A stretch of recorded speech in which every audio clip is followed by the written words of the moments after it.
Good morning. The title of this devotional is Lost and Found. Remember those two words.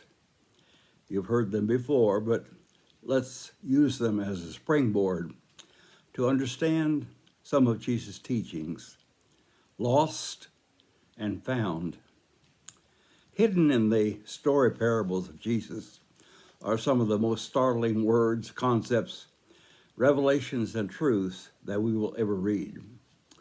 I started to write here, but just because we read a story doesn't necessarily mean that we hear what the author is really telling us.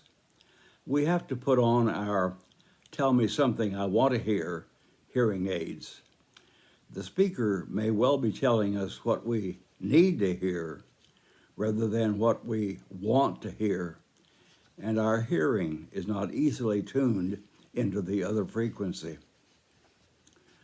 When Jesus makes the very short and simple statement, "He who has ears to hear," of course, he's not talking about our having physical appendages on each side of our head, is he? No. Jesus is telling us that we must be open to hear new ways of thinking and seeing, new ways of acting, doing, different ways maybe of feeling than we are used to.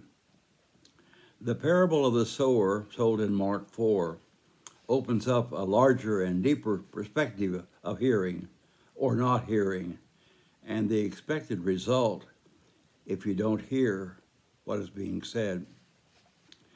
If we look carefully at the parable of the prodigal son, recorded in Luke 15, 11 through 32, we can easily view the story from two very different pictures by looking at the two sons.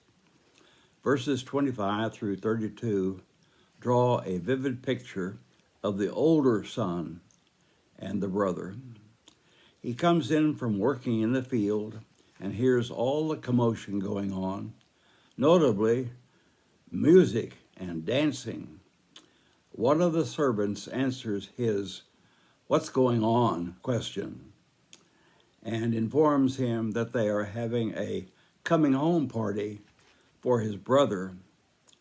Remember his emotional reaction? He was angry and refused to go in.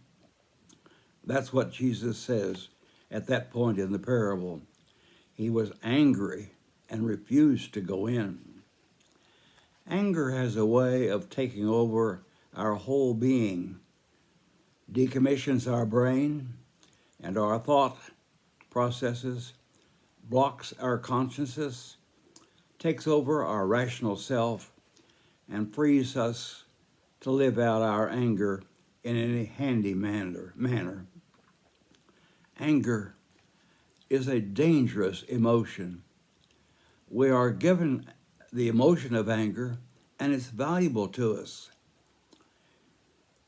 Later we can say boldly, "It's just what I felt like doing," as if feelings became the dictator of our being. Thought and conscience are thrown out the window, and my anger takes over my body, my brain, my feeling, my spirit, literally. The older brother, he never did anything like that for me. He never killed a fatted calf. He never threw a party for me. How dare he? Where's my reward for working, slaving, plowing, milking, taking care of this place? How dare my father throw a party for this brother who has wasted his inheritance, wasted a part of his life, thrown your money away, been with prostitutes, and who knows what else? Let's spend a few moments listening to the father's response. I will remind you that Helmut Thielke's sermon is entitled "The Waiting Father." Instead of the prodigal son, he concentrates his attention and ours on the father who waits and waits and waits. Let's go to the heart of the matter and see and hear what's going on in the Father's mind, his heart that has been aching for all this time, and see what's happening there and to his spirit. Listen to these 6 emotional and intensely feeling words that the Father speaks out loud. He was lost and is found. Let's see if we can possibly feel what the Father is feeling and empathize with him. Because it really is about the Father's feelings, isn't it? The Father in the story parable? Of course. No, we're also talking about the feelings of our Father, our God, our Creator, our Designer, our sender of his Son. Do I mean to picture our God as a deeply and intensely feeling Father who cares, who really cares about what happens to me, the one whose heart aches for me? Yes, that's the Father that I'm describing. Yes, whatever way you have a picture of God, he's not stoic. He is a feeling Father.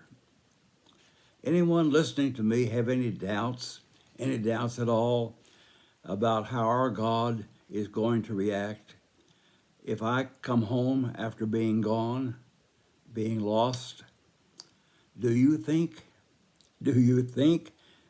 really believe that our God will throw a party for you no matter what you've been doing, how long you've been gone?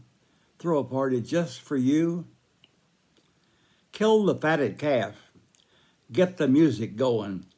Let's all dance joyfully. My child was lost, but now my child is found. I hope you will always join in such a celebration. Will you?